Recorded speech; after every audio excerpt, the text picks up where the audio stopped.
आदाब नाज़रीन, इस्तकबाल है। आप देख रहे हैं प्राइम डिबेट में हूं आपके साथ अबू हुरैरा। आम इंतखाबात खत्म हो गए, लेकिन मगरबी बंगाल में अभी भी एक तरह से उसकी आंच देखने को मिल रही है। टीएमसी और बीजेपी के वर्करों के एक दूसरे पर हमले जारी हैं। ममता बनर्जी और बीजेपी का कोई भी लीडर एक दूसरे पर जबानी हमले से नहीं चूक रहा है।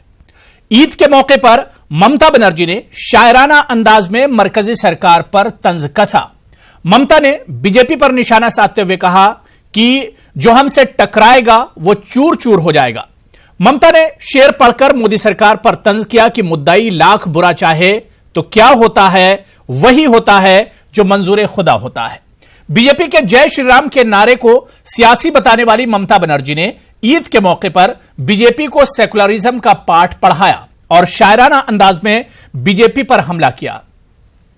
सवाल यह उठता है कि ममता के इन तेवरों को कैसे देखा जाए।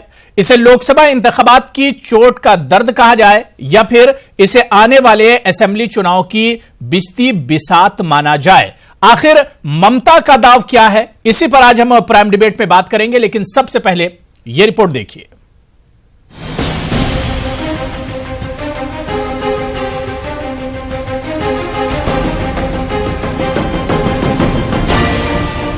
आम इंतखाबात का सबसे ज्यादा असर मगरबी बंगाल में देखने को मिला। पूरे 7 मरहलों में हुए इंतखाबात में मगरबी बंगाल में सबसे ज्यादा तशद्दुद हुआ। इंतखाबात के दौरान टीएमसी और बीजेपी के दरमियान जबानी जंग जारी रही, लेकिन अब इंतखाबात के बाद भी ये जंग थमी नहीं है। टीएमसी और बीजेपी के वर्करों के एक दूसरे पर हमले जारी हैं। ममता बनर्जी और बीजेपी का कोई भी लीडर एक दूसरे पर जबानी हमले से नहीं चूक रहा है। ईद के मौके पर ममता ने शायराना अंदाज में मरकजी सरकार पर तंज कसा। हिंदू मुस्लिम सिख ईसाई आपस में रहना भाई भाई। त्याग का नाम है हिंदू, ईमान का नाम है मुसलमान, प्यार का नाम है ईसाई और सिखों का नाम है बलिदान। ये है हमारा प्यारा हिंदुस्तान। इसको रक्षा हम लोग करेंगे, हम लोग इसको छोड़ेंगे नहीं।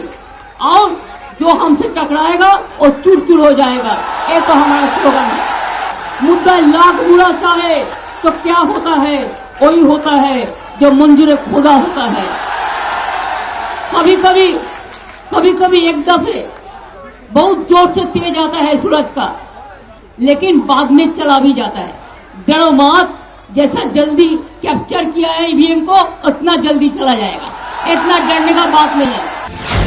बंगाल में आम इंतखाबात के दौरान उठे जय श्री राम के तनाजे के बाद से ही टीएमसी और बीजेपी के दरमियान तनाव है। बीजेपी के जय श्री राम के नारे को सियासी बताने वाली ममता बनर्जी ने ईद के मौके पर बीजेपी को सेकुलरिज्म का पाठ पढ़ाया। सवाल ये उठता है कि ममता के इन तेवरों को कैसे देखा जाए। इसे लोकसभा इंतखाबात की चोट का दर्द कहा जाए या फिर इसे आने वाले असेंबली चुनाव की बिजती बिसात। Bureau report, news 18 Urdu. तो जाहिर सी बात है कि आम इंतखाबात के वक्त जो सियासत मगरबी बंगाल में शुरू हुई थी वो सियासत अभी भी जारी है। 7 मरहलों में हमने देखा कि तशद्दुद और झड़प की खबरें आई। हालांकि इंतखाबात में वोटिंग परसेंटेज, वोट शेयर बहुत शानदार रहा था मगरबी बंगाल के लोगों का, लेकिन बीजेपी और टीएमसी के दरमियान जो कशीदगी थी वो चुनाव के बाद भी एक तरह से कम नहीं हुई है।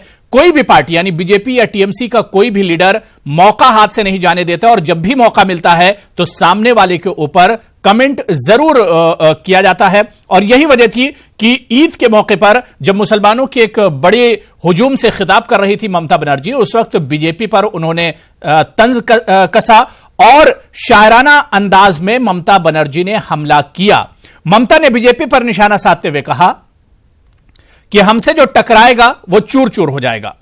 यहीं पर ममता बनर्जी नहीं रुकी। उन्होंने कहा कि जिस तरह से तेजी से बीजेपी बंगाल में आई है, इतनी तेजी से ही इसे हम वापस कर देंगे। यहां पर उन्होंने फिर ईवीएम का जिक्र किया कि जिस तरह से ईवीएम का पूरा खेल खेला गया है, बहुत जल्दी इनकी शिकस्त होने वाली है। ममता ने शेर पढ़कर मोदी सरकार पर हमला किया और उन्होंने आगे कहा कि मुद्दाई लाख बुरा चाहे तो क्या होता है, वही होता है जो मंजूर खुदा होता है। बिल्कुल जिस तरह से इंतखाबात में हमने देखा कि जय श्री राम के नारे पर जिस तरह से ममता बनर्जी का जो रिएक्शन था, उनका जो कमेंट था और इस नारे के बाद बीजेपी को अब सेकुलरिज्म का पाठ ममता बनर्जी पढ़ाती नजर आई और उन्होंने लगातार वो जहां भी मौका मिलता है बीजेपी पर हमला जरूर करती हैं। इसी पर हम बात करेंगे कि आखिर मगरबी बंगाल के हालात सुधर क्यों नहीं रहे हैं, या फिर बीजेपी और टीएमसी या ममता बनर्जी आखिर इससे किसे फायदा है। जो मुनाफरत की, नफरत फैलाने की जो सियासत हो रही है, इससे फायदा किसे है और नुकसान किसे है, इस पर भी हम बात करेंगे। हमारे साथ कुछ खास मेहमान जुड़े हैं, बहुत जल्दी अपने मेहमानों का आपसे तारुफ करा देता हूं। मेरे साथ अश्विनी उपाध्याय जी तर्जुमान हैं, स्पोक्स पर्सन है बीजेपी के, मेरे साथ जुड़े हुए हैं। फर्रुख खान साहब सीनियर एडवोकेट हैं, सुप्रीम कोर्ट के, वो भी मेरे साथ जुड़े हुए हैं, पॉलिटिकल एक्टिविस्ट भी हैं फर्रुख खान साहब। Professor Satish Kumar ji political analyst हैं, वो भी मेरे साथ जुड़े हुए हैं। संतोष कुमार पाठक जी पॉलिटिकल एनालिस्ट हैं, वो भी मेरे साथ जुड़े हुए हैं। खालिद इबादुल्लाह टीएमसी सपोर्टर हैं, वो भी मेरे साथ कोलकाता से जुड़े हुए हैं। और कुछ देर में सायरा शाह हलीम जी सोशल एक्टिविस्ट हैं, वो भी हमारे साथ इस डिबेट में बहुत जल्दी जुड़ जाएंगी। अपने तमाम मेहमानों का, तमाम पैनलिस्ट का बहुत इस्तकबाल और वेलकम करते हैं। मैं सबसे पहले संतोष पाठक जी आपसे शुरुआत करना चाहूंगा कि वेस्ट बंगाल के जो हालात हैं उसे आप किस तरह से देखते हैं, क्योंकि चुनाव खत्म हो गए, सरकार सेंटर में बन गई, बीजेपी बहुत अच्छा, बीजेपी ने गेन किया वेस्ट बंगाल में, लेकिन यहां के सियासी हालात, जो एक पॉलिटिकल, जो एक सियासी कशीदगी है, वो आखिर कम क्यों नहीं हो रही संतोष जी? सबसे बड़ी बात जब भी हम ये देखते हैं कि पश्चिम बंगाल में हिंसा, पश्चिम बंगाल में तनाव, पश्चिम बंगाल में राजनीति का सांप्रदायिकरण, अगर इन तीनों पैटर्न पे देखें तो हमें इसका इतिहास देखना होगा। देखिए, नक्सलबाड़ी आंदोलन की शुरुआत हुई, नक्सलबाड़ी आंदोलन को जिस तरह से कांग्रेस के मुख्यमंत्री ने कुचला, उसके बाद हमने देखा कि किस तरह से लेफ्ट का एक प्रभाव बढ़ा और जो नक्सली कैडर थे उसमें से एक बड़ा जो विंग था वो लेफ्ट फ्रंट के साथ आ गया जब लेफ्ट की सरकार बनी। और बहुत ही एक तरह से सिस्टमिक ढांचा जो कहा जाता है, जिसको सिंडिकेट, जो शब्द बार बार यूज करते हैं प्रधानमंत्री नरेंद्र मोदी, वो सिंडिकेट का एक ढांचा खड़ा कर दिया गया। लेफ्ट ने उसके बल पर लंबे समय तक शासन किया। उसके बाद हमने देखा कि पहले कांग्रेस के नेत्री के रूप में, फिर कांग्रेस से अलग होकर तृणमूल कांग्रेस बनाकर ममता बनर्जी ने लगातार लेफ्ट के साथ लोहा लिया, नंदीग्राम जैसे आंदोलन किए उन्होंने, और उसके बाद विधानसभा चुनाव जीती और वो पश्चिम बंगाल में सत्ता में आई। लेकिन एक बेसिक फर्क क्या रहा अबू हुरैरा जी लेफ्ट फ्रंट में और ममता बनर्जी में, कि जिस तरह से cadre based party left front थी, ममता बनर्जी वो कैडर बेस्ड पार्टी, वो सिस्टमिक ढांचा नहीं खड़ा कर पाई। और जब चुनौती मिली उसको बीजेपी की तरफ से ममता बनर्जी को, तो फिर वो जो डर है, कहीं ना कहीं ममता बनर्जी उस रास्ते पर चली गई जिस रास्ते पर हम देखते हैं यूपी और बिहार के तमाम नेता चले गए। हमने देखा कि माई का समीकरण बना के लालू यादव हो या मुलायम सिंह यादव हो, उन्होंने लंबे समय तक शासन किया। ममता बनर्जी को लगा कि वो भी इस तरह का एक समीकरण बना सकती है, क्योंकि कैडर बेस्ड पार्टी तो था नहीं, उनके पास कैडर उस तरह का था नहीं। तो फिर उन्होंने सांप्रदायिकरण और तुष्टीकरण की एक नई नीति अपनाई। जिस तरह से मैं ममता बनर्जी को व्यक्तिगत रूप से हमने काफी लंबे समय तक कवर किया, उन्होंने वो बहुत बड़ी जो काली मां है भक्त है, दुर्गा पूजा बहुत ज्यादा वो मनाती रही हैं। कालीबाड़ी जहां वो पश्चिम बंगाल में कोलकाता में वहां वो रहती है, बहुत बड़ा मां काली का मंदिर है। लेकिन वजह से कैडर से पार्टी ना होने की वजह से उनको ये लगा कि अगर मुस्लिम वोट बैंक को वो लुभा लेंगी तो वो लगातार लंबे समय तक सत्ता में बनी रहेंगी। ये गलती उनसे ये हो गई कि उनको इस बात का एहसास नहीं हुआ कि इस बार उनका मुकाबला लेफ्ट फ्रंट के साथ नहीं है, इस बार उनका मुकाबला कांग्रेस के साथ नहीं है। और जैसे ही मुस्लिमों को लुभाने के रास्ते पे ममता बनर्जी आगे बढ़ी, बीजेपी ने भी तुरंत उसको कैच कर लिया, क्योंकि बीजेपी के लिए भी लाभदायक स्थिति है कि वो ये कहे कि देखिए ममता बनर्जी तुष्टीकरण की नीति फॉलो कर रही है और बहुसंख्यक समुदाय को लुभाने की कोशिश करे। तो ममता बनर्जी का डर माफ कीजिएगा, और बीजेपी का इस मुद्दे को लपकना, और जिस तरह से बीजेपी का अपना स्टाइल रहा है, वही वजह है कि पश्चिम बंगाल शांत होता हुआ नजर नहीं आ रहा है। और आगे भी विधानसभा चुनाव तक कम से कम शांति होगी पश्चिम बंगाल में, इस बात की उम्मीद मुझे बहुत ज्यादा कम नजर आ रही है। बिल्कुल, मैं इसी बात को और डिटेल में समझना चाह रहा हूं। प्रोफेसर सतीश कुमार जी, क्या वाकई में अब चाहे बीजेपी की हम बात करें, खासतौर से टीएमसी की बात करें, कि उनका पूरा फोकस, जिस तरह से संतोष जी हमें बता रहे थे कि पूरा फोकस टीएमसी का है कि मुस्लिम वोट बैंक को किस तरह से अपने पाले में किया जाए? जी, अगर अबू भाई पिछले 2011 से लेकर या तकरीबन 12 से लेकर 19 तक का बजट देखेंगे तो उसमें मुस्लिम तुष्टीकरण को आगे बढ़ाते हुए ममता बनर्जी जी ने 10 गुना कुछ क्षेत्रों में 5 गुना, कुछ क्षेत्रों में 7 गुना, हज यात्रा को लेकर, हज हाउस को लेकर, माइनॉरिटी कम्युनिटी को इजाफा देकर कई ऐसे पहल की शुरुआत की। निश्चित रूप से किसी समुदाय को आगे बढ़ाना कोई गलत बात नहीं, लेकिन केवल एक ही समुदाय के लिए एक बड़ी योजना की शुरुआत करना वो निश्चित रूप से इस बात की ओर संकेत करता है कि आप केवल वोट बैंक की राजनीति खेल रही हैं। तो ममता बनर्जी का कार्य यही है। और चुनाव के दौरान भी जैसा कि आपने कहा, सुना भी होगा, उन्होंने प्रधानमंत्री को कहा कि एक्सपायरी प्राइम मिनिस्टर है। अगर वो तल्खी, वो बेचैनी अगर देखा जाए तो क्यों हुआ, जैसा कि प्रभात जी बता रहे थे, पूरे पश्चिम बंगाल की राजनीति भारतीय राजनीति से कुछ हद तक बहुत अलग है। और उसको देखा जाए, समझा जाए, कांग्रेस के रिजीम के बाद लेफ्ट पार्टी ने सरकारी मुआवजों को बांटने में पार्टी के लोगों को गांव स्तर तक लगा दिया। और उन्होंने बिल्कुल सही कहा कि लेफ्ट के पास कैडर था, इनके कैडर नहीं था। तो जब इनके पास कैडर नहीं था तो वो सारे आयाम पंचायत तक उनकी पकड़ थी, लेकिन वो कैडर उनके साथ इंटैक्ट नहीं रह पाए। जब भारतीय जनता पार्टी पंचायत में भी वो तल्खी दिखाई दी, उसके पहले भी 2014 में दिखाई। अगर हम 2014 से लेकर 2000 बिल्कुल, मुझे लग रहा है कुछ टेक्निकल प्रॉब्लम है। मैं सतीश कुमार जी आपके पास फिर आऊंगा। डॉक्टर फर्रुख, वेस्ट बंगाल की पॉलिटिक्स कैसे आप देख रहे हैं, क्योंकि लोकसभा चुनाव हो चुके हैं और अब असेंबली चुनाव एक तरह से सर पर हैं, असेंबली चुनाव आने वाले हैं। और उससे पहले जिस तरह से ईद के मौके पर ममता बनर्जी का जो बयान आया, सीधे सीधे उन्होंने बीजेपी को निशाना बनाया और मुसलमानों से दूसरी तरफ उन्होंने कहा कि डरने की जरूरत नहीं है। अब यहां की सियासत को कैसे समझा जाए फर्रुख साहब?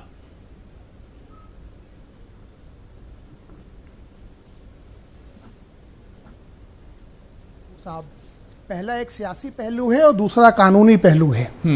पहले मैं कानूनी पहलू को आपके सामने पेश करना चाहूंगा। जी देखिए, हिंदुस्तान के आईन के हिसाब से, हमारे कॉन्स्टिट्यूशन के हिसाब से और रिप्रेजेंटेशन ऑफ पीपल एक्ट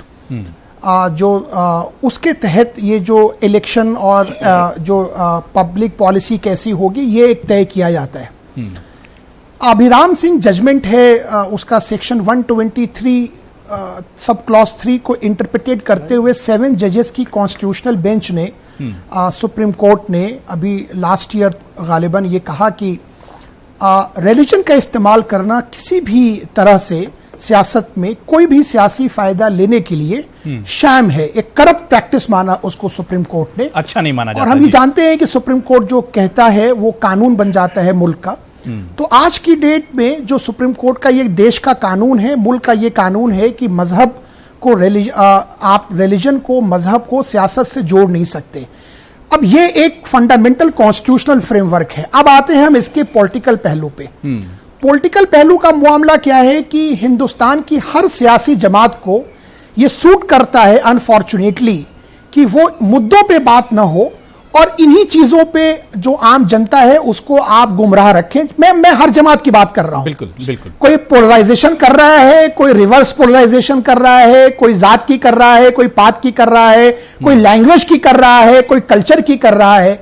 मुश्किल क्या है कि जिस दिन आम जनता को जो बातें अफेक्ट करती हैं, अगर उस पे सियासत होने लगे, खाना है, पीना है, हवा है, सेहत है, अस्पताल है, एजुकेशन है, ये एम्प्लॉयमेंट है, जिस दिन इस मुद्दों पे हिंदुस्तान की सियासत निर्धारित होगी, तय की जाएगी, उस दिन सारी सियासी पार्टियों के लिए मुश्किल खड़ी हो जाएगी। क्योंकि अगर अपने गिरबां को ये लोग झांकेंगे ना तो सब के सब, वो एक कहावत है पुरानी उर्दू में कि हम्माम में सभी नंगे हैं, तो वही वाला मामला है यहां पे। तो इशू क्या है यहां पे? हिंदुस्तान की आवाम को, बंगाल की आवाम को भी ये समझना होगा, चाहे वो टीएमसी हो, चाहे वो बीजेपी हो, किसी को भी अगर आवाम उसका साथ नहीं देगी। देखिए, नेता ना नेता खुदा फरिश्ते के तौर पे नहीं भेजता। नेता जो भी सियासी जमात है वो मैं उसको कहता हूं कि वो समाज का दर्पण है, वो समाज का आईना है। जैसे हम लोग हैं वैसे ही हम में से नेता भी निकल के आएंगे। इसलिए हम लोगों को एक बहुत इसकी जरूरत है, जो भी सिविलाइज्ड सोसाइटी के लोग हैं, कि वो आगे बढ़े और सेंसिटाइज करें लोगों को कि भैया आपके लिए ये है कि आप चाहे ममता बनर्जी हो, चाहे भारतीय जनता पार्टी हो, चाहे कांग्रेस हो, चाहे कोई भी जमात हो, आप मुद्दों पे सवाल पूछना शुरू कीजिए। जिस दिन हिंदुस्तान की आवाम मुद्दों पर सियासत सवाल होनी चाहिए। पूछना शुरू करेगी हुरैरा भाई, उस दिन आप यकीन जानिए ये सारी सियासत अपने आप खत्म हो जाएगी। बिल्कुल अश्विनी उपाध्याय जी, जो बात फर्रुख खान कह रहे हैं, यही इल्जाम टीएमसी और ममता बनर्जी बीजेपी पर लगातार लगाते रहे हैं, और अभी भी ममता बनर्जी के जो तेवर हैं वही हैं। वो लगातार कहते हैं कि बीजेपी अपने फायदे के लिए सियासत में धर्म, मजहब और रिलीजन का इस्तेमाल करती है अपने फायदे के लिए।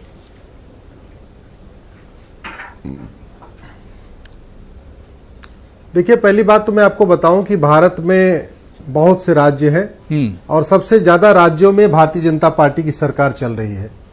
मध्य प्रदेश में हमारी सरकार अभी नहीं, उसके पहले 15 साल तक शिवराज जी थे। राजस्थान में वसुंधरा जी थी। हमारे उत्तर प्रदेश जो देश का सबसे बड़ा राज्य है, वहां पे भी सरकार चल रही है। उत्तर प्रदेश में भी सभी धर्मों के लोग रहते हैं, बंगाल में भी सभी धर्मों के लोग रहते हैं। आपने कभी उत्तर प्रदेश में सुना कि ईद पे रोक लगाई गई हो, बकरीद पे रोक लगाई हो, या दुर्गा पूजा पे रोक लगाई हो, या होली दिवाली पे रोक लगाई हो? नहीं, सभी त्योहार मनाते हैं। और सबसे ज्यादा बंगाल का 2 गुना बड़ा उत्तर प्रदेश, सब आराम से रह रहे हैं, कोई दिक्कत नहीं है।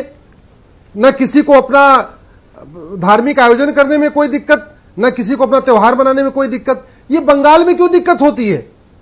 आपने दुर्गा पूजा विसर्जन रोका, आपने वहां पे जो सबसे बड़ा उनका दुर्गा पूजा का पूरा पंडालों को लगने से आपने रोक दिया।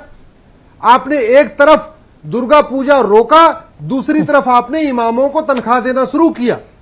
तो ये भारतीय जनता पार्टी नहीं, लेकिन ये मेरे ख्याल से अश्विनी उपाध्याय जी, इस तरह की सियासत यूपी और मध्य प्रदेश में भी हुई। में जो लड़ाई अली और बली की जो सियासत की गई वो कहीं ना कहीं इसी से जुड़ती है।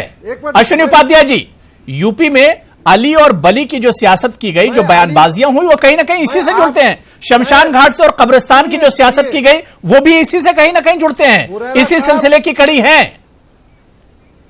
आप सुनिए, आप सवाल सुन लिया, आप जवाब सुनिए।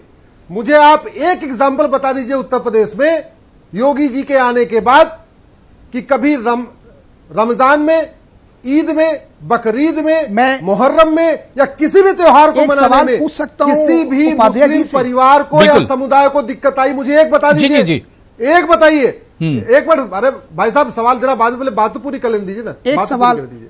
लेकिन बंगाल में क्या हो रहा है? अगर उत्तर प्रदेश में अगर मंदिर के पुजारी को तनख्वाह नहीं मिलती है, वेतन नहीं मिलता, तो मस्जिद के मौलवी को भी नहीं मिलता। लेकिन बंगाल में ऐसा नहीं है। बंगाल में मस्जिद के मौलवी को वेतन मिलता है, वहां मदरसे के टीचर को अलग से वेतन मिलता है, लेकिन गुरुकुल का जो टीचर उसको नहीं मिलता, संस्कृत का जो टीचर उसको नहीं मिलता, मंदिर के पुजारी को नहीं मिलता, सिख का जो गुरुद्वारा है उसका जो सेवक है उसको कुछ नहीं मिलता। ये समझने की जरूरत है। और आज आपने बहुत अच्छा सवाल किया है। आपका चैनल भारत के अलावा दुनिया के और देशों में भी देखा जाता है। मैं सायरा जी आपके पास उस चीज को भी समझे कि उनके साथ ममता बनर्जी क्या छलावा कर रही है।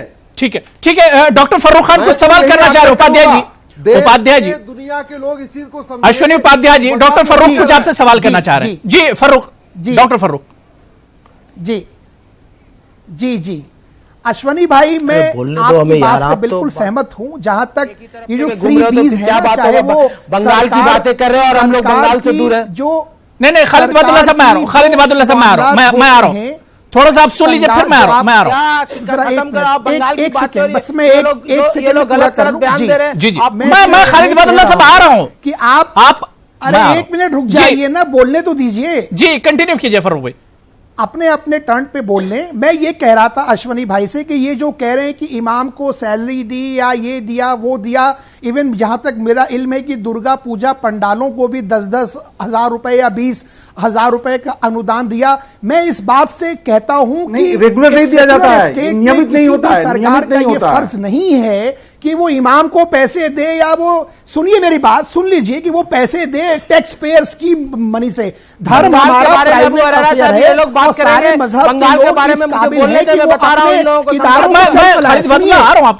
थोड़ा सा वेट कीजिए, बीच में बात चल रही है, वही बात बोलिएगा, सबर रखिए, 2 बार तो आप घुमा दिए, आप कहां से वेट करें, पूरी बात कर लो। और जो दूसरी बात, उत्तर प्रदेश की जो उत्तर प्रदेश की जो बात ये कह रहे हैं अश्वनी जी, जो उत्तर प्रदेश की बात कर रहे हैं, मैं इनको याद करा दूं, मैं इनको माननीय मुख्यमंत्री योगी आदित्यनाथ जी के बयान निकाल के देख लीजिए।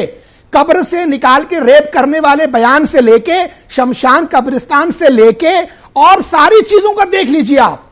तो ऐसा है कि मैंने जो कहा ना कि हमाम में सभी नंगे हैं, आप सही सियासत कर रहे हैं ना, वो कर रही है, क्योंकि आप जानते हैं कि जिस दिन हिंदुस्तान की आवाम मुद्दों पे बात करेगी, आप लोगों को बड़ी परेशानी खड़ी हो जाएगी। ठीक है जी, ठीक है। मैं अश्विनी जी आपके पास आऊंगा, उससे पहले खालिद इबादुल्ला, आपका रिएक्शन। खालिद इबादुल्ला, जिस अश्विनी जी कह रहे हैं कि भाई एक तरफा सियासत हो रही है, सिर्फ मुसलमानों की मुंह भराई हो रही है मगरबी बंगाल में। सबसे पहले मैं पूरे देशवासियों को ईद के बहुत बहुत मुबारक बधाई हो। आपने कहा, और ये हमारे बैठे हुए बीजेपी के स्पोक्स पर्सन कह रहे थे कि ममता बनर्जी ये कर रही है, ममता बनर्जी वो कर रही है। मैं उनसे पूछना चाहूंगा, वक्फ आपने कहा कि इमामों को भत्ता दिया जा रहा है, इमामों का भत्ता का मामला अगर ये नहीं जानते हैं तो पढ़ लें या फिर समझ लें। इमामों का भत्ता सरकार नहीं दे रही है, इमामों का भत्ता वक्फ बोर्ड दे रही है, जो अपने ही मुसलमानों का आबावजदाद की जायदाद से जो पैसा आता है उसी पैसा से इसकी सैलरी दी जाती है। ये पहली बात है। दूसरी बात है, इन्होंने कहा कि दुर्गा पूजा होने नहीं देते, सरस्वती पूजा होने नहीं देते उनको। अरे आपको मालूम नहीं है, आप बीच में मत टपकिए, आपको पहले पढ़ना होगा, समझना होगा, उसके बाद आप अगर डिबेट करना चाहते हैं तो मैं अकेला आपसे बात कर सकता हूं, लेकिन ये समझने की बात है। और दूसरी बात है कि आपने कहा कि यूपी उत्तर प्रदेश में जोगी जी कभी ऐसे ही नहीं करते। मैं उनसे पूछना चाहूंगा, उन्होंने कहा था कि मेरे एक भाई कह रहे थे कि कब्रिस्तान से निकाल कर रेप करेंगे। उन्होंने कहा था कि रमजान के महीने में बिजली क्यों आता है, पानी की क्यों नहीं, पानी की बात होती है, और बजरंग बली और अली की बात कौन किया था। इन्होंने आज पूरे देश में जिस तरह से मॉब लिंचिंग करवाया है, उनके लोग कर रहे हैं, उस पे वाहवाही कर रहे हैं। उनको ये सब समझने की जरूरत। आपने कहा कि हमें पश्चिम बंगाल में इतने माइनॉरिटी के लिए, मुसलमानों के लिए बजट दिया था। ये बजट आज पूरे हिंदुस्तान के हर स्टेट में ये बजट होता है माइनॉरिटीज का, और उनको ये भी जानने की जरूरत है। अश्विनी जी, अब आप अपना जवाब दे दीजिए। जो बात फर्रुख भाई ने कही थी, डॉक्टर फर्रुख ने जो बात कही थी, और खालिद इबादुल्ला जो बात कह रहे हैं, अब हो रहा है साहब, पूरे माइनॉरिटी की बजट, अगर पूरे माइनॉरिटी की बजट 2100 करोड़ है तो पूरे स्टेट के बजट कम से कम 50,000 करोड़ है। ये 50,000 करोड़ रुपया क्या सिर्फ माइनॉरिटी को जाता है? ये पूरे बंगाल के लोग जो 10 करोड़ की आबादी है उसमें इसमें खर्च नहीं किया जाता। ठीक है, इसका जवाब ले लेते हैं। खालिद इबादुल्ला बात हो गई, बीच में डिस्टर्ब मत कीजिए। खालिद इबादुल्ला बात हो गई, खालिद इबादुल्ला साहब बात हो गई। अब सुन लीजिए, जवाब भी सुन लीजिए। अब इतना टाइम मैं अकेले आपको नहीं दे सकता हूं। अश्विनी उपाध्याय जी कंटिन्यू कीजिए। अश्विनी उपाध्याय जी जवाब जल्दी से दीजिए, 30 सेकंड में दे रहा हूं बस। हुरैरा साहब, मैं आपको एक बहुत टेक्निकल बात बता रहा हूं। मेरी सुप्रीम कोर्ट में पीआईएल चल रही है कि सभी रोहिंग्या और बांग्लादेशियों को देश से निकाला जाए, क्योंकि वो हमारे देश के लोगों का रोजगार छीन रहे हैं।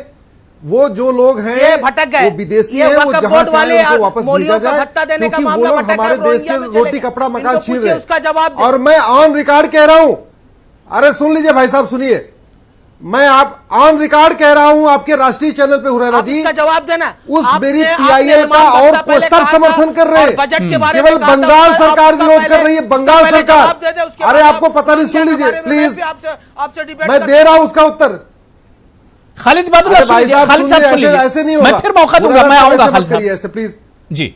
नहीं ठीक है अश्विनी जी कंटिन्यू कीजिए। अब मैं आता हूं उस पे जी। हाँ, तो मैं आपको ये बता रहा था, ममता बनर्जी इकलौती है जो बंगाल के लोगों के साथ नहीं बल्कि घुसपैठियों के साथ खड़ी हुई हैं। वो बांग्लादेशियों के साथ खड़ी हुई हैं, वो रोहिंग्या के साथ खड़ी हैं। उनको बंगाल के निवासियों की चिंता नहीं है, उनको बांग्लादेशियों की चिंता है। अब मैं आता हूं दूसरी बात पे। मैं फिर से अरे आज ही एक बांग्लादेशी ने बीजेपी पार्टी ज्वाइन की है। इनको बता दूं, 8.5 करोड़ जो बंगाली हैं, 8.5 करोड़। अरे सुन तो लीजिए भाई साहब, सुन तो लीजिए। 2 रुपया करके चावल सुन लीजिए प्लीज, 3 रुपया करके गेहूं मिल रहा है। ये एक बार सुन लीजिए, ऐसे बहस नहीं हो सकती, ऐसे कोई फायदा नहीं है। इनका जवाब पहले अगर आप उनको ऐसे अलाउ करते हैं तो फिर फायदा नहीं। ठीक है अश्विनी जी, जो बात वो भी पते की कर रहे हैं। ठीक है खालिद इबादुल्ला, खालिद बादुल्ला साहब सुन लीजिए, मैं आ रहा हूं जी। अश्विनी जल्दी से बात पूरी कर लीजिए। बात कर रहे हैं, हमारी बात तो पूरी होने दीजिए ना। वो रोहिंग्या की बात क्या है, मैं उनसे डिबेट करना चाहूंगा। पते की बात तो मैं लगातार 1 घंटे कर सकता हूँ। ठीक है, ठीक है, ठीक है। आप मुझे परमिट कर रहे हैं तो मैं बोल रहा हूँ। जो बंगाली ₹2 करके चावल ले रहे हैं, हमारे ठीक है, करके जो गेहूं मिल रहा है 16 राज्यों में हमारी सरकार है। लेके जा रहे हैं क्या? 16 राज्यों में हमारी सरकार है। किसी एक राज्य में बता दीजिए कि हमने हिंदुओं के लिए कोई विशेष प्रयोजन किया हो और मुसलमानों के लिए न किया हो। कोई एक एग्जाम्पल कोई दे। यहाँ पे बहुत सारे वरिष्ठ लोग बैठे हैं, सुप्रीम कोर्ट के वकील बैठे हैं। एक एग्जाम्पल बताइए कि हमारी सरकार ने ये योजना लागू किया जो हिंदुओं के लिए किया, मुसलमानों के लिए नहीं किया। क्लियर करो आप। तो बात यह है कि जब आप सरकार में हैं, तो आपके लिए हिंदू मुसलमान नहीं होना चाहिए।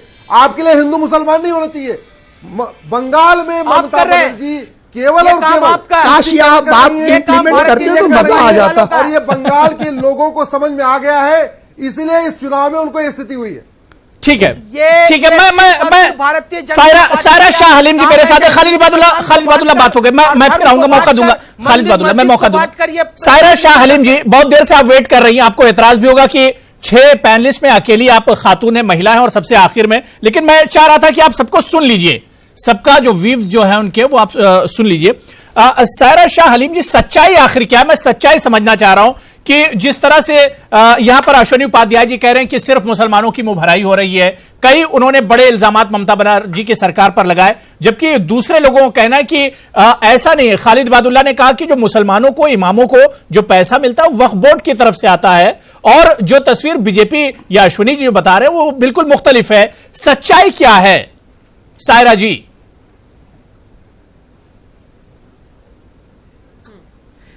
देखिए, बात यह है अबू साहब, सबसे पहले तो ईद मुबारक। मैंने जितने प्रवक्ता और जितने पॉलिटिकल एनालिस्ट बैठे, मैंने तो उनका सब बहुत पेशेंटली सुनी बातें। बात यह है, ये धर्म के नाम पे शासन हो रहा है, नीतियों पे तो शासन हो नहीं रहा। आपको तो पता है, जय श्री राम बड़ा है या अल्लाह अकबर बड़ा है या फिर माँ काली बड़ी है, इन पे शासन हो रहा है। और तो इनको मैं जो चल रहा है बंगाल में, उसको कहूंगी कंपेटिटिव कम्युनलिज्म चल रहा है। ओके, और ये बहुत ही खतरनाक दौर चल रहा है। अभी हाल में आपने देखा कि 2-3 जो कार्यकर्ता हैं टीएमसी के, वो मारे गए। ठीक है, और कुछ लोग जो हैं, अभी ऑफिसेज जो हैं उन पे कब्जा हो रहा है। ये बीजेपी जो लोग हैं वो लोग आके टीएमसी ऑफिसेज पे उन पे कब्जा कर रही हैं। लेकिन एट द सेम टाइम ये इस तरह का माहौल बना कैसे? तो ये माहौल जो बना है, उसकी जिम्मेदारी अगर टीएमसी सोच रही है वो अपने कंधे पे नहीं डाल सकेगी, तो ये गलत बात है। बिल्कुल। तो मैं कहूंगी कि दोनों सियासती दल जिम्मेदार हैं आज के माहौल के लिए। जो आज का जो सियासती माहौल बना है बंगाल में, वो दोनों ताकतें उसकी जिम्मेदार हैं। तो अभी तो ब्लेम गेम चलेगा, वो इस पे दोष देगा तो टीएमसी बीजेपी पे दोष देगी। देखिए, अगर आप दिखाएंगे कि हम भाई सिर्फ मुसलमानों के साथ खड़े हुए हैं और बाकी नागरिकों के साथ नहीं है, तो पुरोहित भी बोलेंगे भैया हमें क्यों नहीं मिल रहा हमारा ऑनरेरियम। ये सिर्फ जो है आप मुसलमान जो वहां के जो प्रीस्ट हैं उन्हीं को दे रहे हैं, तो हमारा कहाँ है? कल के जैन्स बोलेंगे, फिर परसों सिख कम्युनिटी के लोग बोलेंगे। तो हम लोगों को लगता है कि अगर हम चीफ मिनिस्टर हैं तो हमें न्यूट्रल होना चाहिए कि जो भी हमारे जो सब्जेक्ट हैं, जो भी नागरिक हैं, हमें बिल्कुल जो बात डॉक्टर फर्रुख अभी कह रहे थे कि बुनियादी जो मसले हैं, जो अहम जो है ह्यूमैनिटी से जुड़े हुए जो इश्यूज हैं, जो बुनियादी मसले, उस पर सियासत नहीं हो रही है। बिल्कुल सायरा हलीम जी, बिल्कुल सही बात आप कह रही हैं। इससे पहले फर्रुख खान ने भी वही बात कही कि यहां पर धर्म के नाम पर सिर्फ सियासत हो रही है, पब्लिक को और आवाम को एक तरह से गुमराह किया जा रहा है। जो असल मुद्दे उस पर सियासत ना तो बीजेपी कर रही है और ना ही टीएमसी कर रही है। मैं यहां पर छोटा सा ब्रेक लूंगा और इसी इशू पर हम लौट कर आएंगे कि आखिर जिस तरह की सियासत हो रही है, या आम इंतखाबात जो चुनाव हुए थे लोकसभा की, ये उसी की चोट का दर्द है, या अभी से असेंबली चुनाव के लिए एक तरह से राहमुआर की जा रही है, बिसात एक तरह से बिछाई जा रही है असेंबली चुनाव के लिए, इसे भी हम समझेंगे। तो मगरबी बंगाल में आखिर हालात क्यों नहीं सुधर रहे हैं? क्या वाकई में यहां पर सिर्फ सियासी फायदा उठाने के लिए मजहब के नाम पर सियासत की जा रही है और यही एक वजह है क्योंकि अब आम इंतखाबात के बाद रियासत में असेंबली इंतखाबात होने वाले हैं और उसे देखते हुए जो पार्टियां हैं खासतौर से बीजेपी और टीएमसी वो मजहब के नाम पर एक तरह से अपनी सियासत चमकाना चाह रहे हैं और मजहब के नाम पर सियासी फायदा उठाना चाह रहे हैं। इसी पर हम लगातार प्राइम डिबेट में बात कर रहे हैं। मैं ब्रेक के बाद डॉक्टर फर्रुख आपके पास ही आना चाहूंगा। जो बात आपने शुरू में कही बुलेटिन के पहले हिस्से में, अश्विनी जी मैं आ रहा हूं। डॉक्टर फर्रुख, जो बात आपने कही थी कि असल मुद्दों की बात नहीं हो रही है और वही बात सायरा शाह हलीम जी ने भी कही कि जो बुनियादी मसले उसकी बात नहीं हो रही है, सियासी पार्टियां सिर्फ अपने अपने अलग अलग कम्युनिटी की मुंह भराई कर रही हैं, वोट बैंक की सिर्फ सियासत हो रही है और यही वेस्ट बंगाल में चल रहा है आजकल। जी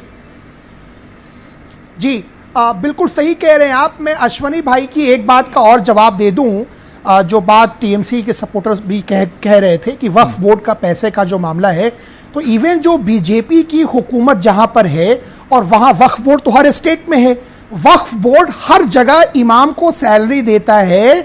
ये कोई एक्सेप्शनल सिचुएशन बंगाल के लिए नहीं है, वो पैसा वक्फ से ही आता है। गवर्नमेंट कोई उसके लिए अलग कॉर्पस या फंड क्रिएट नहीं करती टैक्स पेयर्स की अमाउंट से। तो इस पे वजाहत कर दूं, दिल्ली में भी है, हम लोग, मैं पेशे से वकील हूं, हम भी देखते हैं और दिल्ली के बाहर भी, इवन उत्तर प्रदेश में भी ऐसा है। अब खैर, मैं जो दूसरा मुद्दा जो आपने सवाल उठाया उस पे मैं देखिए अबू हुरैरा भाई मैं यही कहूंगा कि बहुत अनफॉर्चुनेट है हमारी डेमोक्रेसी के लिए। ये बहुत अनफॉर्चुनेट है। क्यों अनफॉर्चुनेट है? क्योंकि इससे क्या होता है, इससे नुकसान होता है और जब नुकसान कम्युनिटीज ही मिलके तो मुल्क बनाती हैं। हिंदू, मुसलमान, सिख, ईसाई सब लोग मिलके ही तो हिंदुस्तान को बनाते हैं ना, हिंदुस्तान के कॉन्सेप्ट को बनाते हैं।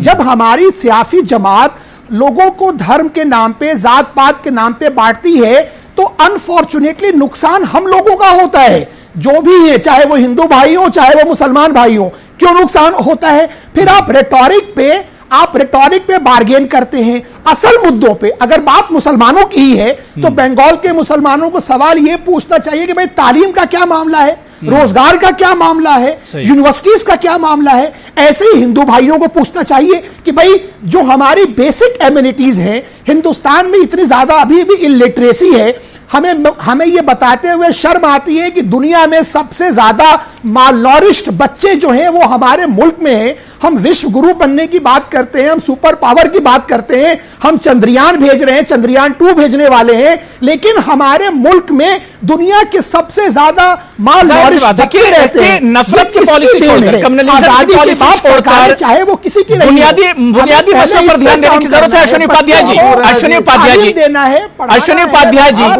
जी, अश्विनी उपाध्याय जी, धर्म को बांटकर सियासत करने की जरूरत नहीं, धर्म को करीब लाइए और जो बुनियादी मसले लोगों के, चाहे वो हिंदू हो या मुसलमान, सिख हो या ईसाई, उनके बुनियादी मसलों को पहले हल करने की जरूरत है। अश्विनी जी, बिल्कुल आप ठीक कह रहे हैं और इसीलिए हमें पिछली बार से ज्यादा 2014 से ज्यादा हमें 2019 में बहुमत मिला, क्योंकि हमने 5 साल तक बुनियादी मसलों को हल किया। हमने उन गरीबों को, चाहे वो हिंदू थे या मुसलमान, सिख या ईसाई, जिनके घर में धुआं था उसको, धुएं को खत्म किया। हमने उन गरीबों को जाति धर्म नहीं देखा, हमने उन गरीबों को जिनके घर में मिट्टी के तेल का दीपक था उसको हमने बंद किया, एलईडी का बल्ब दिया, बिजली का कनेक्शन दिया। हमने उन गरीबों को, बिजली के दाम बढ़ गए वो बात अलग है, गैस सिलेंडर और बिजली के दाम बढ़ गए वो बात अलग है अश्विनी जी, लेकिन घर घर आपने गैस पहुंचा दी। नहीं, और पेट्रोल डीजल के भी हमने जब मकान दिया तो इसमें यह नहीं देखा कि ये बड़ी दिक्कत है। भाई साहब, मैं सुनता हूं, ध्यान से सुन तो लीजिए ना। बताइए, बंगाल में हमने जब मकान दिया तो उसमें जाति धर्म का कोई भेदभाव नहीं किया, हमने जाति धर्म का भेदभाव नहीं किया, सबको दिया और इसीलिए हमें इतना बड़ा मैंडेट मिला। हमें बंगाल में जो ऐतिहासिक सफलता मिली है उसमें एक में हमें जो बंगाल में ऐतिहासिक सफलता मिली है उसका मेन कारण यही है कि हमने बंगाल में कोई भेदभाव नहीं किया। हमने बंगाल में हिंदू मुसलमान नहीं देखा, हमने बंगाल में जो भी हमारी योजनाएं थी वो हिंदुओं के लिए भी दिया, मुसलमानों के लिए भी दिया। अब मैं आता हूं दूसरी बात पे, ये जो कहते हैं वक्फ बोर्ड की बात, तो जितना वक्फ बोर्ड की संपत्ति है, जितना वक्फ बोर्ड की संपत्ति है उसके 1000 गुना मंदिरों की संपत्ति है। जितना वक्फ बोर्ड से चंदा आता है उसका 1000 गुना मंदिरों से चंदा आता है। मंदिर के पुजारी को तो नहीं देती कोई सरकार। नहीं, ये तो सरकार का काम है ना, उत्तर प्रदेश में ये सरकार का काम है, ये तो देना चाहिए अश्विनी जी। अश्विनी जी, अरे देना चाहिए सरकार को। मैं आपको क्या कह रहा हूं, नहीं सरकार का काम नहीं है, ये सरकार का काम नहीं है। जो धार्मिक लोग हैं, जो पूजा पाठ करा रहे हैं, जो मौलवी है, उनका ध्यान रखना समाज का काम है, ये सरकार का काम नहीं है। ये सेकुलर कंट्री है, ये सेकुलर कंट्री है। यहाँ पे ऐसा नहीं है आप एक तरफ सेकुलरिज्म की बात करेंगे, दूसरी तरफ आप एक धर्म विशेष के लोग तनख्वाह देंगे। जो पैसा वक्फ बोर्ड का है, जो पैसा मंदिर का है, वहां से जो पैसा आ रहा है वो गरीबों के काम आना चाहिए, वो गरीबों की शिक्षा व्यवस्था में या गरीबों को लाभ के लिए होना चाहिए। वो ऐसे नहीं कि आपने एक को दे दिया दूसरे। बंगाल में मंदिरों से पैसा आता है, मंदिर के पुजारियों क्यों नहीं तनख्वाह दी जा रही है? बंगाल में जितना वक्फ बोर्ड की संपत्ति है उसकी 1000 गुना संपत्ति वहां के मठों की और मंदिरों की है। ठीक है खालिद इबादुल्लाह, ठीक है अश्विनी जी बात हो गई, अश्विनी जी बात हो गई। खालिद इबादुल्लाह, जिस तरह से अश्विनी उपाध्याय कह रहे हैं कि 2014 के मुकाबले में 2019 में बड़ी मजबूत होकर बीजेपी उभरी है, क्या वाकई में टीएमसी को यह भेदभाव एक तरह से बहुत मुश्किल पड़ा है? भेदभाव जो है उसकी वजह से ममता बनर्जी को बहुत ज्यादा नुकसान हुआ है और यह भेदभाव ही है जिसकी वजह से टीएमसी की सीटें 2019 में घटी हैं। सिर्फ मुसलमानों को की मुंहभराई कर रही ममता बनर्जी बंगाल में। इनको समझने की जरूरत है कि आज अगर पूरे भारत में सबसे ज्यादा अगर कोई अच्छा दुर्गा पूजा कहीं होता है तो वो हजारों की तादाद में जो बंगाल में होता है, कलकत्ता में होता है, पूरे बंगाल के जिला में होता है। पूरे सरस्वती पूजा अगर सबसे अच्छा कहीं होता है तो वो बंगाल में होता है।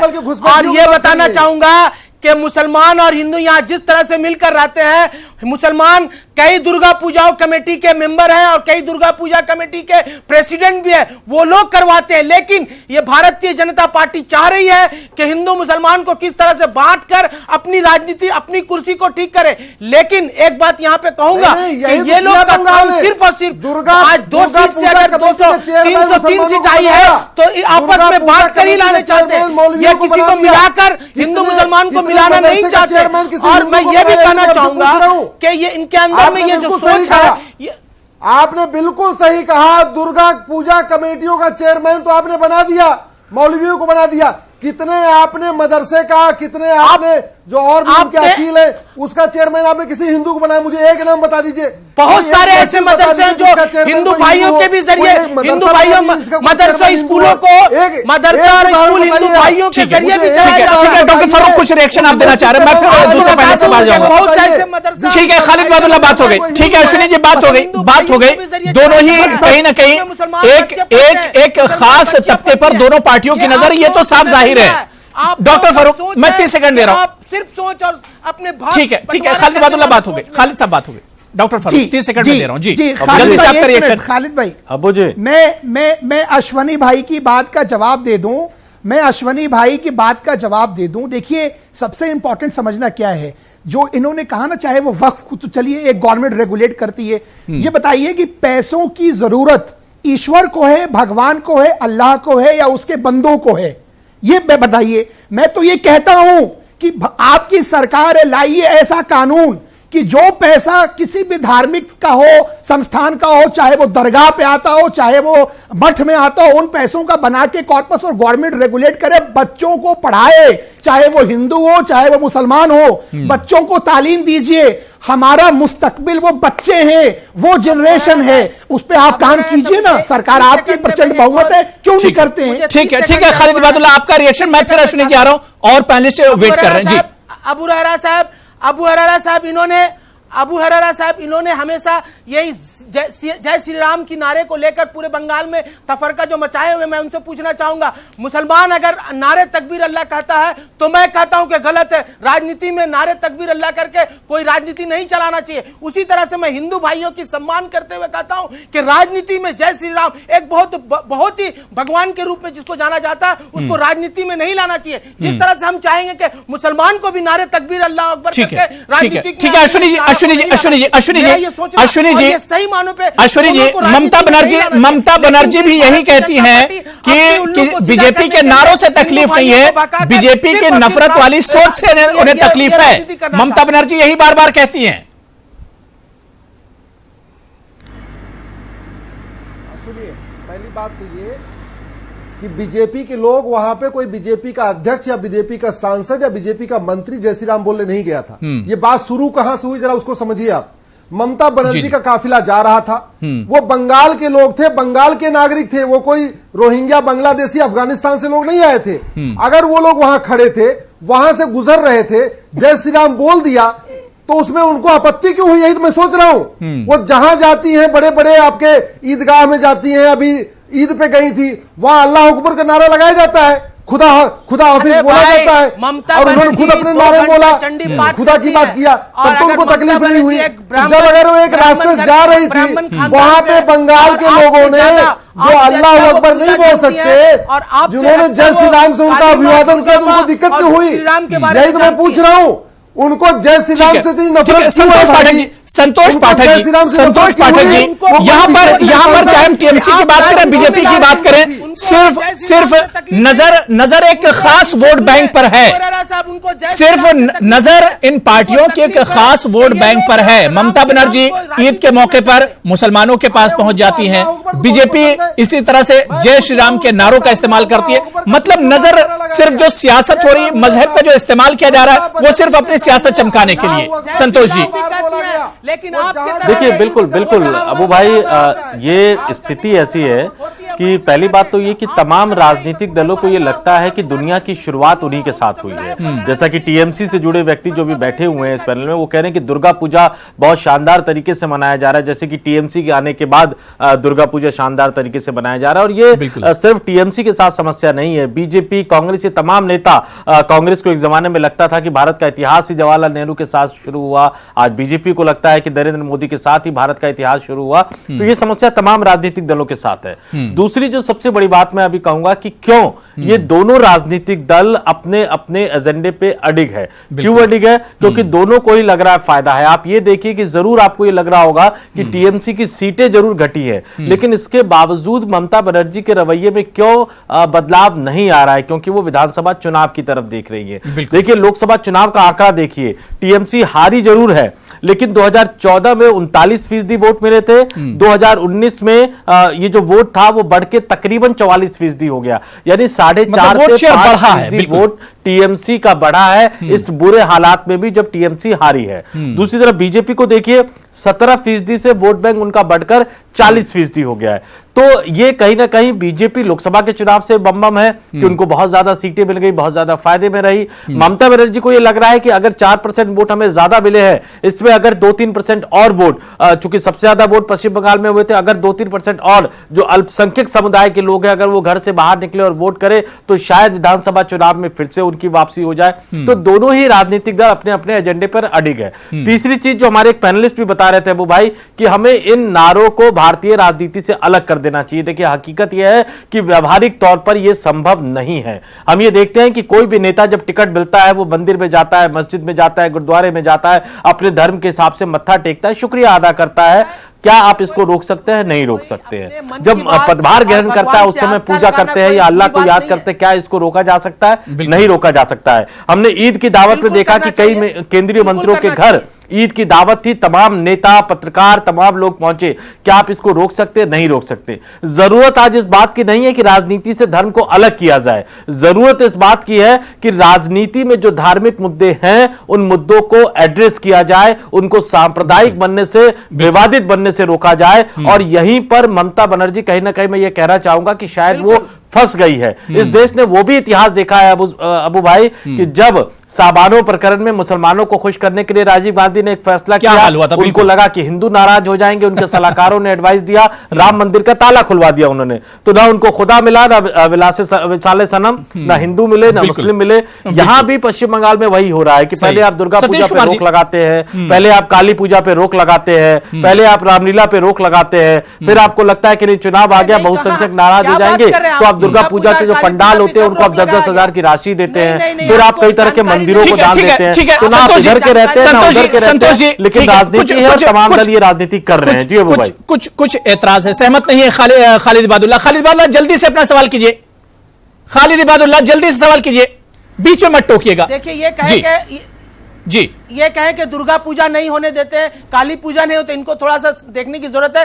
पूरे बंगाल में सबसे ज्यादा, अगर पूरे दुनिया में, पूरे हिंदुस्तान में अगर सबसे अच्छा कोई दुर्गा पूजा होता है तो वो बंगाल में होता है। उन्होंने कहा कि तो वो तो यही कह रहे हैं खालिद इबादुल्लाह कि अभी से नहीं हो रहा है, टीएमसी के दौर में नहीं हो रहा है, टीएमसी की सरकार में नहीं हो रहा है, पहले से हो रहा है। मगरबी बंगाल के बहुत पहले से हो रहा है, अभी नहीं हो रहा है, बहुत पहले से हो रहा है। मैं प्रोफेसर सतीश इसमें दम नहीं है, इस बात में दम नहीं है। खालिद इबादुल्लाह इस बात में दम नहीं है। मैं प्रोफेसर सतीश जी आपके पास सतीश जी ठीक है नहीं बात हो गई। अब इस पर मेरे ख्याल से चर्चा करने की जरूरत नहीं।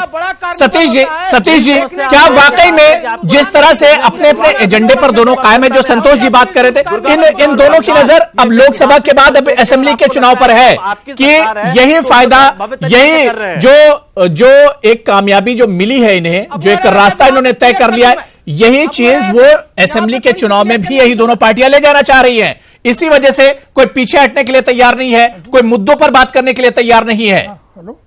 जो माहौल है, इसी माहौल को आगे बढ़ाना चाहती है बीजेपी और टीएमसी। अबू भाई, अबू हरैरा साहब यहाँ पे क्लियर कर दूं कि ममता बनर्जी दुनिया का सबसे बड़ा दुर्गा कार्निवल करती है। ठीक है खालिद इबादुल्लाह, इसलिए मैं कह रहा हूं ठीक है सतीश जी आवाज आ रही है। पॉलिटिकल रिजीम का, ममता बनर्जी ने पॉलिटिकल रिजीम का राइज एंड फॉल होता है कि दुर्गा पूजा को ममता बनर्जी भारतीय राजनीति में बहुत ही सशक्त 2009 में उभर कर आई, जब लोकसभा के चुनाव में 1 सीट से लेकर 19 सीट तक पहुंची। एक दशक के बाद जब हम 2019 में देखते हैं तो उस टीएमसी का डिक्लाइन शुरू होता है। उसकी झलक पंचायत के इलेक्शन में भी दिखाई दिया था, लेकिन 2019 के इलेक्शन में उन्होंने कहा कि ठीक है परसेंटेज जो बढ़े हैं, लेकिन वो परसेंटेज वो बढ़े हैं जो पूरी तरह से कांग्रेस पार्टी और वामपंथी पार्टियां खत्म हो गई हैं, जिसका प्रतिशत 2-3% वो 40 से 43 पर चला गया है। लेकिन ये देखा जाए कि भारतीय जनता पार्टी में 18% की वृद्धि हुई है, तो निश्चित रूप से भारतीय जनता पार्टी वहां पर पश्चिम बंगाल में एक अपनी मजबूत पकड़ के साथ आई है। जो 3 मिट्टी माता और ममता की बात होती थी, वहां पर ममता अब धीरे धीरे डिक्लाइन में चली गई है और वहां पर मोदी एम तो 3 ही रहेगा, लेकिन ममता की जगह मोदी शब्द ज्यादा उपयुक्त लोगों को दिखाई देता है। और आने वाले असेंबली इलेक्शन में हमको लगता है कि भारतीय राजनीति का सबसे ज्यादा कॉम्युनली हीटेड इलेक्शन होगा पश्चिम बंगाल में, क्योंकि ईद के मौके पर जिस तरह की भाषा का प्रयोग ममता बनर्जी ने किया है, जो हमसे टकराएगा वो चूर चूर हो जाएगा। इस तरह के लफ्ज, इस तरह के, बिल्कुल जाहिर सी बात है कि इस तरह की बात सियासत में नहीं की जानी चाहिए, और ये हमेशा के लिए नहीं होता, ये वक्ती चीजें होती हैं। मैं सारा शाह हलीम साहब के साथ, ठीक है सारा जी क्या वाकई में सिर्फ अपनी सियासत चमकाने के लिए मजहब का इस्तेमाल ये पार्टियां कर रही हैं, सिर्फ अपना वोट बैंक ये देख रही हैं, और किस तरह से जैसा कि एक पैनलिस्ट ने यह भी कहा था कि ममता बनर्जी जो गलती कर रही है उसका फायदा बीजेपी को सीधा सीधा एक तरह से हो रहा है।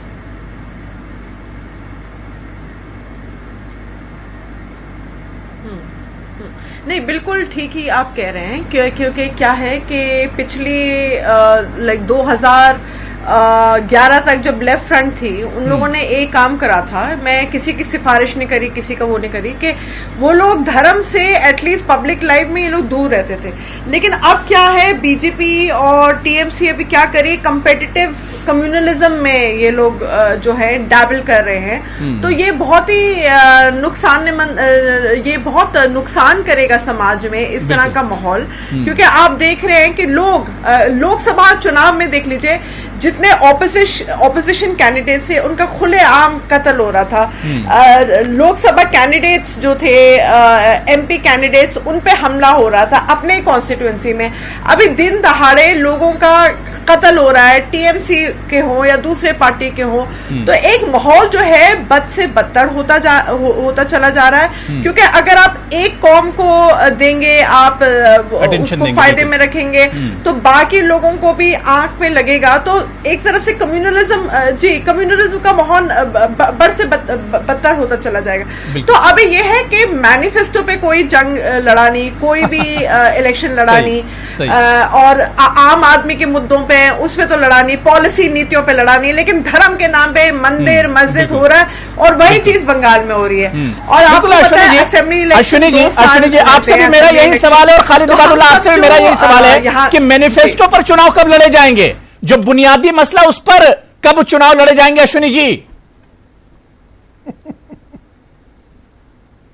अश्विनी जी देखिए, हम तो मैनिफेस्टो पे चुनाव लड़े, अपने 5 साल के काम पे चुनाव लड़े, 2014 का और मैं पूरे दावे से कहता हूं, क्या हो रहा है? हमने जो वादा किया, सबको समान शिक्षा मिले, क्या सबको समान चिकित्सा मिले, टीवी में सबको समान अवसर मिले, आपका वादा क्या हुआ? चाहे हिंदू हो या मुसलमान, सिख हो, ईसाई, वादा क्या हुआ? 2 करोड़ सबका भेदभाव खत्म हो। आपका वादा क्या हुआ? भारत में एक समान नागरिक संहिता बने, भारत में एक देश एक विधान बने, भारत में एक संविधान लागू हो, और भारत में महिला पुरुष के बीच में जो भेद है वो खत्म हो। ये बताए ना, ये ममता बनर्जी के प्रवक्ता बताए कि महिला पुरुष के खालिद इबादुल्ला यही सवाल आपसे भी है, खालिद इबादुल्ला यही सवाल आपसे भी है कि मगरबी बंगाल में, वेस्ट बंगाल में मैनिफेस्टो पर चुनाव क्यों नहीं हुआ? अधिकार मिलना चाहिए, नहीं मिलना चाहिए? खालिद इबादुल्ला, मैनिफेस्टो पर ममता बनर्जी चुनाव क्यों नहीं लड़ती हैं? मुसलमानों पर ही उनका फोकस आखिर क्यों है? इनको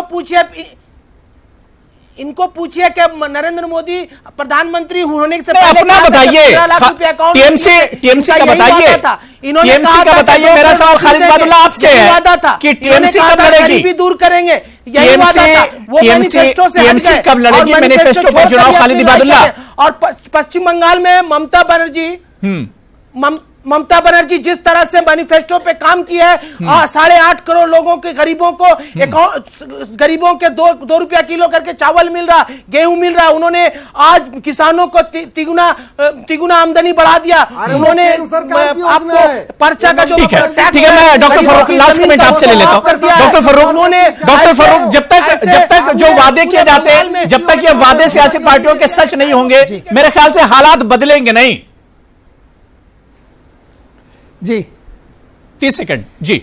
अबू हुरैरा में आपको बताऊं, आजादी से लेके अब तक जितने इलेक्शंस हुए हैं उन सारे मैनिफेस्टो को निकाल लिया जाए, हर सियासी जमात के, अगर उसका 50% भी काम हुआ होता तो अब तक ये मुल्क जन्नत बन गया होता। बिल्कुल, बस ये आप समझ लीजिए। बिल्कुल जाहिर बात है कि मुद्दों पर काम करने की जरूरत है, किसी की मुंह भराई करने की जरूरत नहीं है, किसी को खुश करने की जरूरत नहीं है। मुद्दों पर बात कीजिए, माहौल ऐसे ही बदल जाएगा, जन्नत बन चुका हो, माहौल ऐसे बन जाएगा। सिर्फ मुद्दों पर काम करने की जरूरत है और बुनियादी मसाइल और सबको खुश करने की जरूरत है, किसी एक तबके, किसी एक फिरके को की तरफ झुकने की जरूरत नहीं। बहुत बहुत शुक्रिया अश्विनी उपाध्याय जी टाइम देने के लिए, फर्रुख खान साहब, प्रोफेसर सतीश कुमार जी, संतोष पाठक जी, खालिद इबादुल्ला और सारा शाह हलीम जी, आपका भी बहुत बहुत शुक्रिया मेरे साथ प्राइम डिबेट में जुड़ने के लिए। आदाब।